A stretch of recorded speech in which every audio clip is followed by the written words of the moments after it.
మానవత్వంతో స్పందిద్దాం, కేరళను ఆదుకుందాం. క్షణం తీరగలేని జీవన శైలిలో భాగంగా చాలా మంది ఆరోగ్యం, తీసుకునే ఆహారం పట్ల దృష్టి పెట్టడం లేదు. ఎప్పుడు ఏం తింటున్నారన్నది పట్టించుకోవడం లేదు. కానీ పరగడుపున తీసుకునే ఆహారం, చేసే పనుల మీద మాత్రం ఖచ్చితంగా శ్రద్ధ పెట్టాల్సిన అవసరం ఉంది.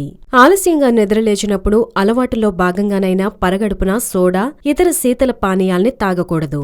వాటి వల్ల జీర్ణాశయంలో హాని చేసే ఆమ్లాలు విడుదలవుతాయి. ఇవి చాలా అనారోగ్య సమస్యలకు కారణమవుతాయి. వికారం, వాంతుల వంటివి బాధిస్తాయి. వీటన్నిటికంటే మంచినీళ్లు తాగడం చాలా మంచిది. అలాగే ఘాటైన మసాలాలు, గ్రేవీ కూరల్ని ఉదయం పూట, అది పరగడుపున తీసుకోకూడదు. ఇలా చేస్తే పొట్టలు తిప్పినట్లవుతుంది. రోజంతా నిరుత్సాహంగా ఉంటుంది. అదే ఎక్కువ కాలం కొనసాగితే అల్సర్ బారిన పడే ప్రమాదం ఉంటుంది. అందుకే తేలిగ్గా అరిగే ఆహారానికి ప్రాధాన్యమివ్వాలి. చాలా మంది నిద్రలేవగానే కాఫీ, టీ తాగుతుంటారు. పొద్దున వాటిని తాగడం మంచిదే, కానీ పరగడుపున తీసుకోకపోవడం ఉత్తమం. వీటి వల్ల హార్మోన్ల అసమతుల్యత ఏర్పడుతుంది, ఒత్తిడి పెరుగుతుంది. అందుకే మొదట గ్లాస్ నీళ్లు తాగి ఓ 10 నిమిషాల తర్వాత వీటిని తీసుకుంటే మంచిది.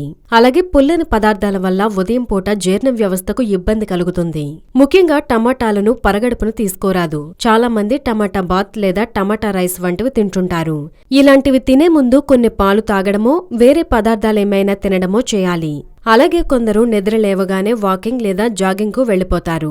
అలా కాకుండా ఓ కప్పు గ్రీన్ టీ తాగి వెళ్లడం మంచిది.